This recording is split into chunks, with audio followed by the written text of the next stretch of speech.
अहमेव स्वयमिदं वदामि जुष्टं देवेभिरुतमानुषेभिः यं कामयेतन्तमुग्रं कृणोमि तं ब्रह्माणं तं ऋषिं तं सुमेधां तं ब्रह्माणं तं ऋषिं तं सुमेधां। आर्य हमारा नाम है, वेद हमारा धर्म, ओम हमारा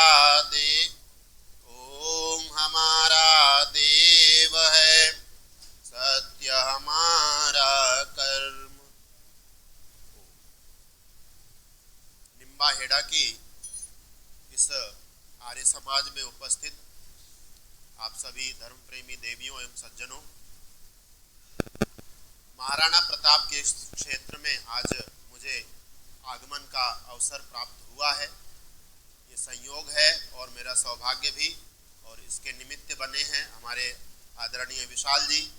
विशाल जी एक समय हमारे सह तीर्थ रहे, मतलब हमारे गुरु भाई हैं, और हमारा परिचय बहुत वर्ष पुराना है, कम से कम 10-11 वर्षों से हम जानते हैं। तो इन्होंने यहाँ आमंत्रित किया, और सभा इस समाज के जो भी श्रीमान प्रधान जी और मंत्री जी एवं आप सभी सदस्यगण एवं श्रोतागण, यजमानगण, आज हमारी इस सृष्टि ने 1,96,08,53,000 और 126 वर्ष पूर्ण कर लिए हैं। आज यह हमारा संसार, आज हमारी यह सृष्टि 127वें वर्ष में प्रविष्ट हो चुकी है। तो ये तदर्थ आप सभी को बहुत बहुत शुभकामनाएं। इसका तात्पर्य यही है कि सृष्टि बन जाने के बाद सृष्टि की पूर्णता तभी है, पर परमात्मा ने संसार में मनुष्य को उत्पन्न कर दिया, और मनुष्य के उत्पन्न होने के बाद परमात्मा ने जब वेद का ज्ञान ईश्वर ऋषियों के माध्यम से दिया, तब वह सृष्टि पूर्ण हो जाती है।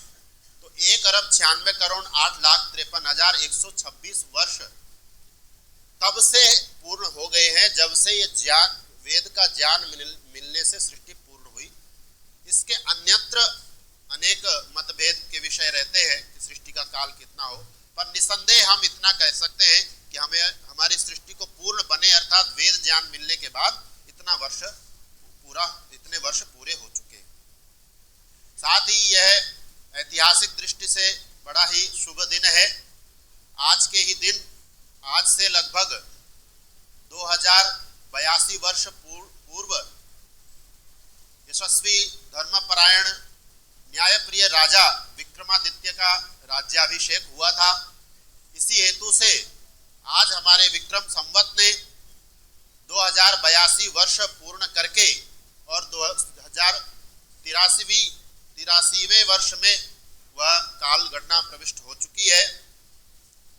इसके साथ साथ हम सभी आर्य समाज से जुड़े हुए महर्षि दयानंद सरस्वती और वैदिक धर्म के अनुयायी लोगों के लिए भी बड़े ही सौभाग्य और संयोग से बहुत ही हर्ष का विषय है कि आज हमारे आर्य समाज ने, जिसकी स्थापना महर्षि दयानंद सरस्वती जी ने समुद्र तट के किनारे स्थित मुंबई नगर में की, कि जिसके भी 151 वर्ष पूर्ण हो चुके हैं, और आज हम 152वें वर्ष में प्रवेश प्राप्त कर चुके हैं। और कुछ महीनों पूर्व 23 दिसंबर को महात्मा स्वामी श्रद्धानंद जी के बलिदान को भी हमने 100 वर्ष पूर्ण किए। वो बहुत ही प्रेरणादायी विषय है, उस पर हम और भी चर्चा करते हैं। तथा हमारे सर्व समाज, हमारा जो बहुसंख्यक समाज है, जो भारतीय संस्कृति है, उसके अंतर्गत यह नवरात्र का भी समय माना जाता है। तो बंधुओं, देवियों, सज्जनों, माताओं, हम थोड़ा सा विचार कर सकते हैं कि हमारी इस भारतीय परंपरा में नवरात्र क्यों मनाते हैं। तो जो आयुर्वेदज्ञ और चिकित्सा शास्त्र को, शरीर शास्त्र को जानने वाले लोग हैं, और आयुर्वेद में स्वयं भी देखने को मिलता है, यद्यपि हमारे भारत में 6 ऋतुएं होती हैं, प्रति 2 मास में ऋतुएं बदलती हैं, परंतु यह चैत्र मास और आश्विन अर्थात क्वार का महीना, ये ऐसा समय होता है कि बहुत तीव्रता से और बहुत बड़े परिवर्तन इस प्रकृति में आते हैं। इसी प्रयोजन से हमारे पूर्वज आयुर्वेदज्ञ मनीषियों ने इन समय में, इस काल में उपवास रखने का विधान किया था। तो उस रीति से यदि हम दिन में उपवास रखते हैं, उपवास का तात्पर्य कुछ भी भक्षण ना करना नहीं होता है। उपवास सामान्य दिनों में जैसे हम रहते हैं उससे कुछ कम सेवन करना, कम सेवन लेना, थोड़ी तपस्या बढ़ानी, वह उपवास का अर्थ है। धर्मशास्त्रों में उपवास का स्वरूप यह बताया गया है कि दिन भर आप भोजन न लें, पर सायंकालीन भोजन के समय आप अपनी इच्छा के अनुरूप और एक संतुलित मात्रा में भोजन करें, उसको उपवास कहा जाता है। तो ये नवरात्र मनाने का प्रयोजन भी है।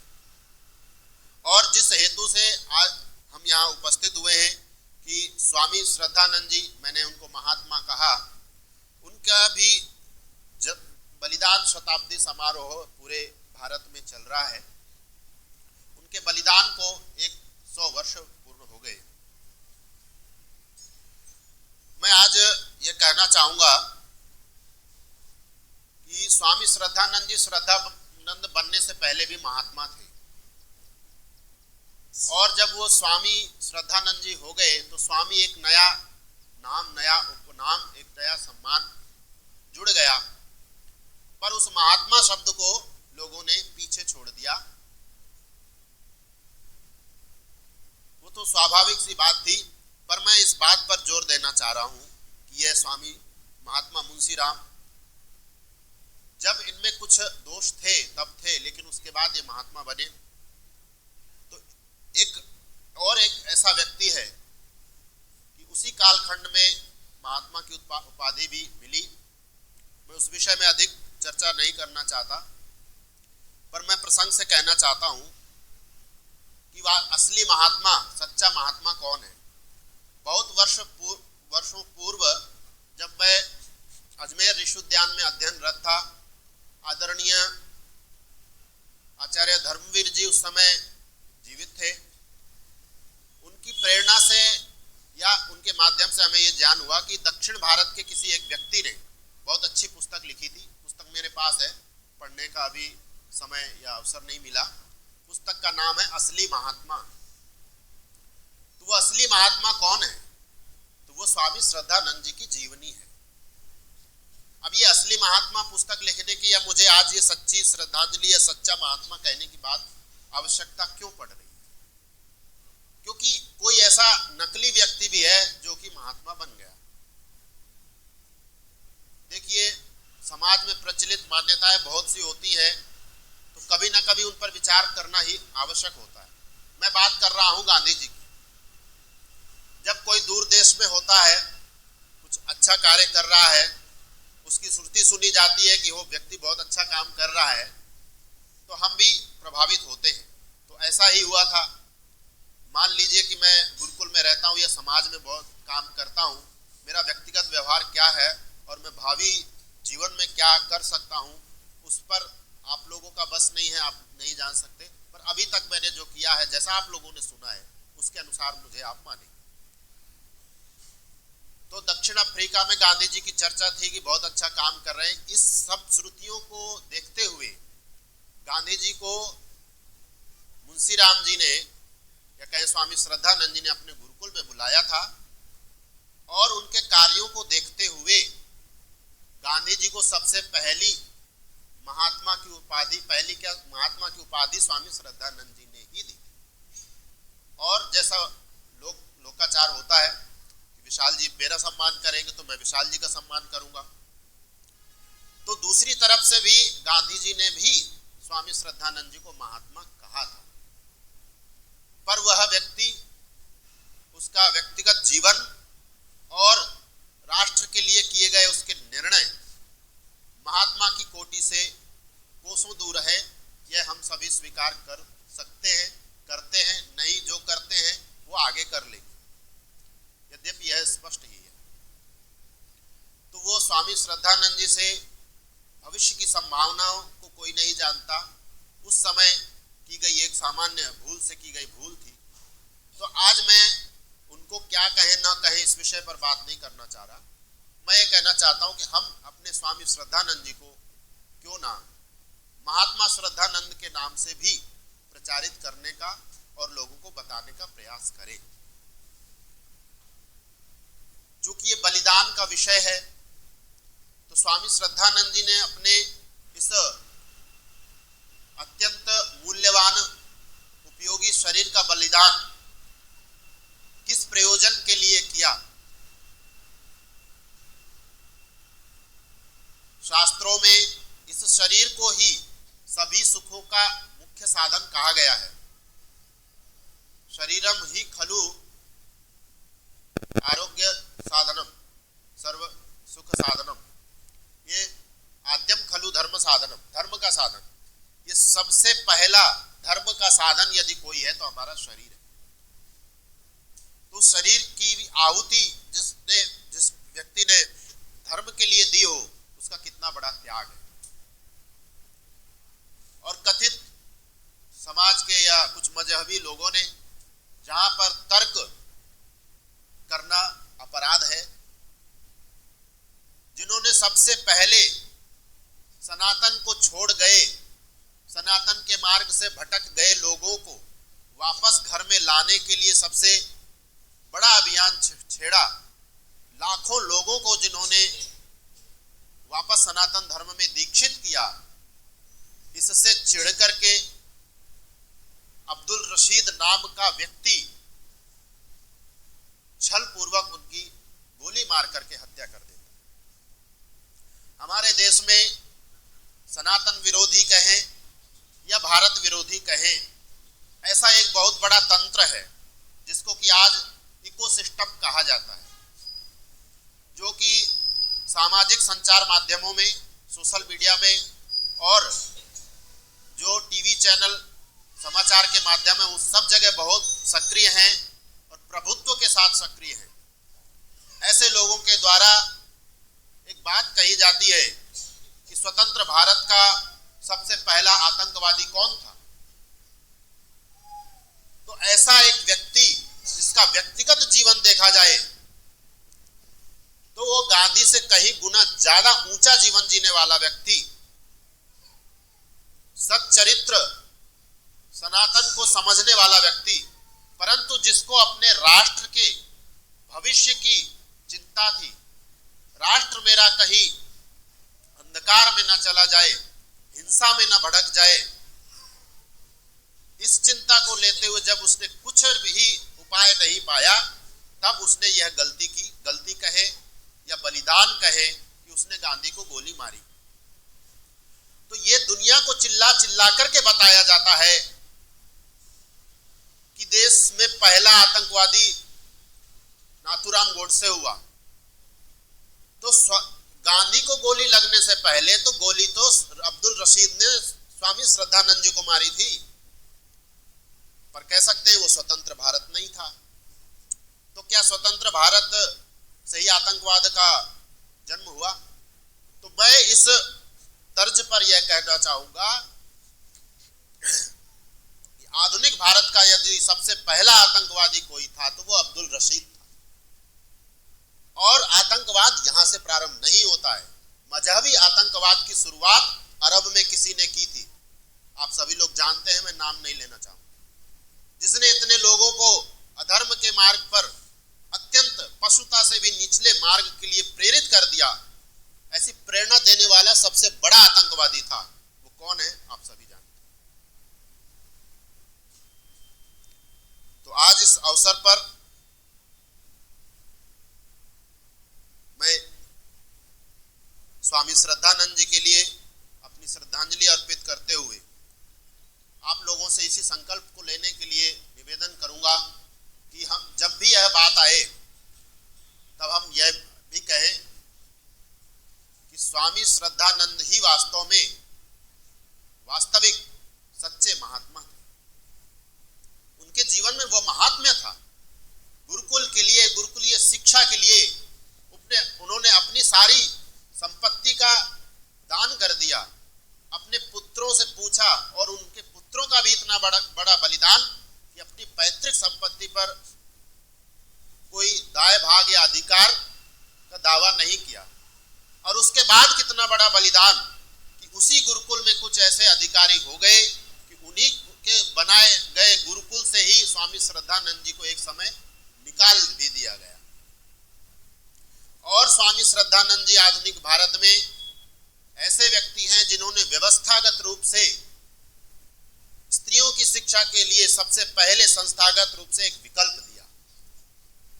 उनकी बेटी थी, उसको वो पढ़ने के लिए विद्यालय भेजते थे, कथित कॉन्वेंट स्कूल में। तो इनके जो भी विद्यालय होते हैं, सामान्य व्यक्ति इनके तंत्र को, इनके जो धीमी मात्रा में घुलने वाला जहर है, वैचारिक जहर, विष, उसको समझ नहीं पाता है, पर वो धीरे धीरे अपना काम करते रहे।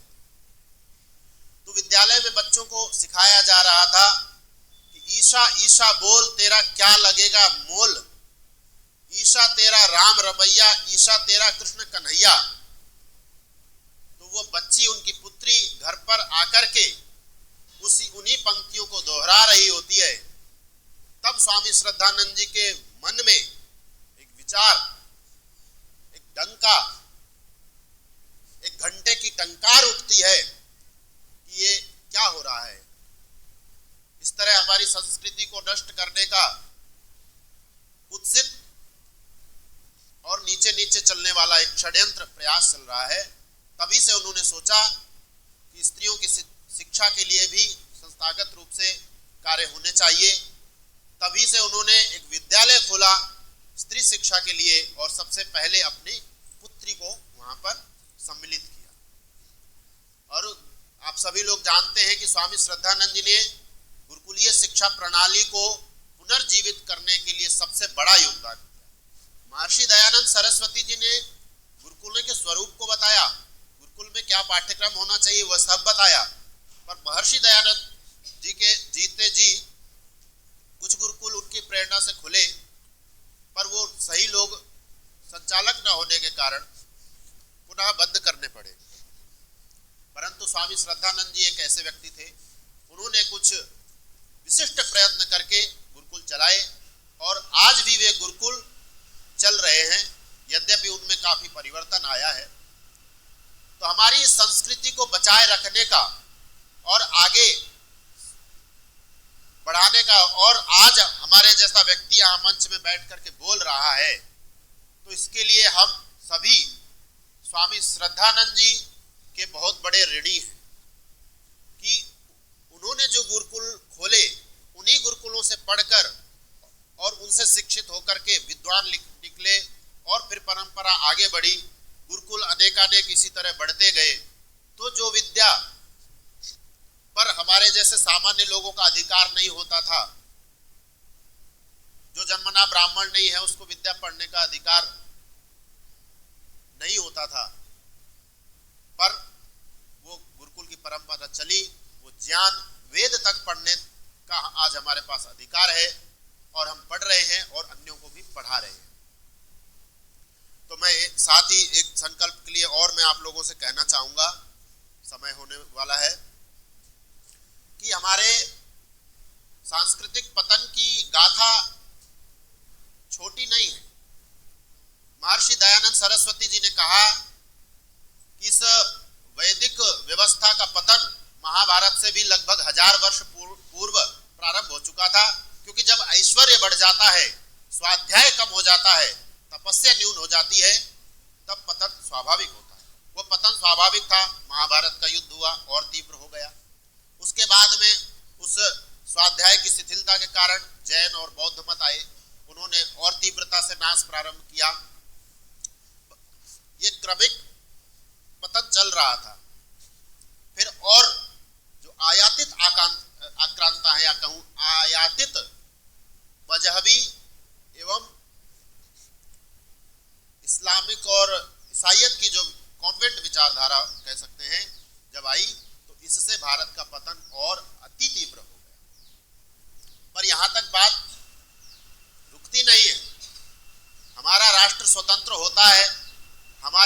अनेक बलिदानी, यहाँ सब लोगों के चित्र लगे हुए हैं। राष्ट्र की रक्षा के लिए बहुत बड़े बड़े बलिदान दिए, स्वतंत्रता सेनानी हो या वैचारिक क्रांति करने वाले लोग हो, उन्होंने यह सोचकर बलिदान नहीं दिया था कि जब राष्ट्र हमारा स्वतंत्र हो जाएगा तो जो मदरसे आज हजारों में है वो लाखों में हो जाएंगे, या जो कॉन्वेंट आज कुछ संख्या में है वो सब जगह कॉन्वेंट ही हो जाएगा।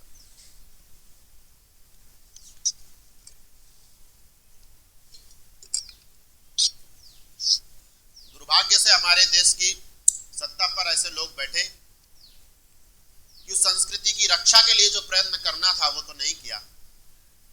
ऐसे ऐसे व्यक्तियों को शिक्षा मंत्री बनाया गया जिनके पूर्वज आक्रांताओं के साथ खाड़ी के देशों से या अरब के देशों से आए और वो आजीवन शिक्षा मंत्री रहे, तो देश की शिक्षा का क्या ही होगा। तो ये सब इनके सबके अपराध हैं, सरकारों के भी और आज तक की जो भी सरकारें हैं। कुछ राहत कह सकते हैं हमको 14 से मिलना प्रारंभ हुई, पर इन सब के बीच में मैं जो बात ध्यान दिलाना चाहता हूं हमारे अपने के लिए कि हमने अपनी संस्कृति की रक्षा के लिए कितना त्याग किया। हम जिन्हें विधर्मी कहते हैं, इस्लामिक कहते हैं, वो कितने भी बुरे हैं पर वो अपनी मजहबी शिक्षा के लिए प्रतिबद्ध हैं। उनका विद्यालय चाहे मदरसे, उनका बच्चा चाहे मदरसे में पढ़े चाहे कॉन्वेंट स्कूल में पढ़े, यहाँ तक कि उनके बच्चों को वो अच्छे अच्छे आर्य समाज के विद्यालयों तक में पढ़ाने के लिए तैयार होते हैं। क्यों? उनको मतलब नहीं होता कि विद्यालय में क्या पढ़ाया जा रहा है, उनको तो केवल आधुनिक शिक्षा के लिए वहां भेजते हैं। परंतु घर में एक मौलवी जरूर उसको उसकी मजहबी शिक्षा प्रदान करता है और अभी भी बहुत सारे लोग मदरसे आदि में अपने बच्चों को पढ़ाते हैं। पर हम अपने आप को टटोले, गुरुकुल में पढ़ाने से क्या होगा, इसका भविष्य सुरक्षित होगा या नहीं होगा, ये कैसे पैसा कमाएगा, इस सोच के चलते चूंकि हमारे गुरुकुलों को सरकारी या प्रशासनिक संरक्षण, संवर्धन और मान्यता नहीं मिली, तो हमने अपने बच्चों को गुरुकुल में भेजना और अपना सांस्कृतिक परिचय देना घर में भी छोड़ दिया। तो महाभारत युद्ध के 1000 वर्ष पूर्व से लेकर के स्वतंत्रता के समय तक और जो प्रशासनिक और राज्य अधिकारी, जो राजनेता, जो राजा हुए, जिन्होंने संस्कृति के विनाश में जो भी सहयोग किया, वे सब के सब अपराधी हैं। उन सबको परमात्मा दंड देगा। परंतु हम भी इतने अपराधी हैं कि हम भविष्य की चिंता में अपने बच्चों को अपने संस्कार नहीं दे सके। बस मैं एक बात अंत में कहना चाहूंगा, यदि सरकार तो समर्थन, मदरसे में पढ़ने के बाद भी कोई डॉक्टर इंजीनियर नहीं बनता, पर वो भी फिर भी पढ़ाते। तो हमारे एक गुरु जी है, वो ये कहा करते हैं कि गुरुकुल में पढ़े हुए योग्य स्नातक को जिस दिन आप एक चिकित्सक अर्थात डॉक्टर, एक अभियंता, इंजीनियर, एक अधिवक्ता, एक वकील, इस तरह के लोगों से जब आप काम लेते हैं ना, तब आप उनको एक एक घंटे के एक एक काम करवाने की जितनी शुल्क देते हैं, जितना शुल्क देते हैं, फीस देते हैं, उसी श्रद्धा से, उसी मान सम्मान के साथ जब आप एक गुरुकुल वाले व्यक्ति से काम करवाते हैं, उसको उसी श्रद्धा से, उसी प्रकार की दक्षिणा, मान सम्मान देना प्रारंभ कर देंगे पूरा भारतीय समाज, तो गुरुकुल में पढ़ने वालों का भविष्य अपने आप सुरक्षित हो जाएगा। और मैं अपने व्यक्तिगत अनुभव से ये बात कहता हूं कि मुझे 12 वर्ष गुरुकुल में अध्ययन करते करते हो गए और लगभग 14 वर्ष पूर्व हो जाएंगे, अभी भी मैं अध्ययन रखता हूं। तो मैंने एक चीज अनुभव की है, बच्चा आपका चाहे कॉन्वेंट में मतलब आधुनिक विद्यालय में पढ़े या गुरुकुल में, आपके बच्चे में अपनी स्वयं की प्रतिभा है तो वो उसको जीवन में सफल होने से कोई रोक नहीं सकता।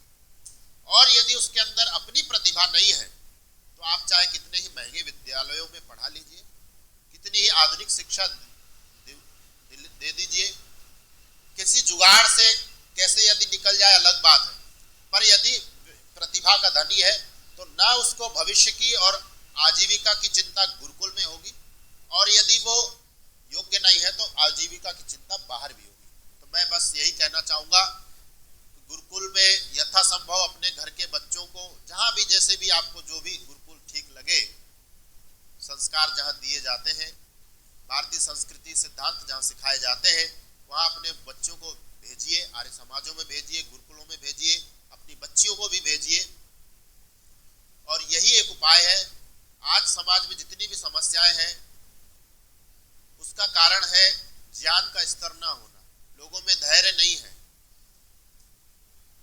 तो जीवनचर्या, धर्माचरण नहीं है। वो सब क्यों? क्योंकि हमारी शिक्षा में वो नहीं। तो गुरुकुल जिस दिन संरक्षित और संवर्धित होने लगेंगे, भारतीय संस्कृति फिर से अपने आप तीव्र गति से ऊपर आने लगेगी। और 9 संवत्सर के विषय में के अवसर पर एक अंतिम निवेदन करूंगा कि आप में से कितने से, मैं समझता हूँ शायद ही किया हो, कि 1 जनवरी को किन किनों ने हैप्पी न्यू ईयर किसी को भेजा था। यदि भेजा था तो कभी भी हैप्पी न्यू ईयर 1 जनवरी को ना भेजे, और न केवल 1 जनवरी को। अभी भी हो सकता है आपको संदेश आया हो कि हैप्पी हिंदू न्यू ईयर। हम क्या लिखते हैं? Happy Diwali, happy Holi. होली कब से हैप्पी हो गई? दिवाली कब से हैप्पी हो गई? हमारी भाषा में हमारा गौरव है, हमारे पर्व हमारी भाषा में होने चाहिए। तो हम जितनी संस्कृत निष्ठ, आर्य भाषा अर्थात हिंदी निष्ठ अपनी भाषा को लाएंगे, वो हमारे गौरव को बढ़ाएगा। वैसा हमारा साहित्य होगा, वैसे हमारे उदाहरण होंगे। इस कारण हम वैसे ही साहित्य को, संस्कृति को पढ़ेंगे तो वो हमारे गौरव को, आत्मसम्मान को प्रेरणा देगा। तो हम अपनी जड़ों से जुड़ेंगे, और जो जड़ों से जुड़ता है उसका उत्थान निश्चित होता है। तो आज हम संकल्प लें कि हम किसी को भी कोई भी शुभकामना दें तो जन्म दिवस की शुभकामनाएं ऐसा लिखें, हैप्पी बर्थडे ना लिखें, हैप्पी न्यू ईयर ना लिखें, हैप्पी दिवाली, हैप्पी होली ना लिखें। और लिपि में भी जैसे आज प्रचलित है, फोन में सभी रोमन लिपि लिखते हैं, ABCD लिखते, भाषा हिंदी लिखते हैं पर लिपि रोमन लिखते हैं। तो अपनी देवनागरी लिपि में लिखें, अपनी भाषा में, आर्य भाषा में, हिंदी में लिखें, और उसी में गौरव समझें। तो ये हमारी भारतीय संस्कृति को विजयी कराने में, उसको संरक्षित कराने में ये एक बहुत बड़ा संकल्प हमारा हो सकता है।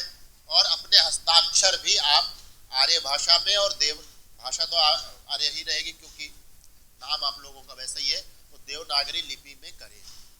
तो इस संकल्प के साथ आज मैं अपनी वाणी को यहीं पर विराम देता हूं। और यदि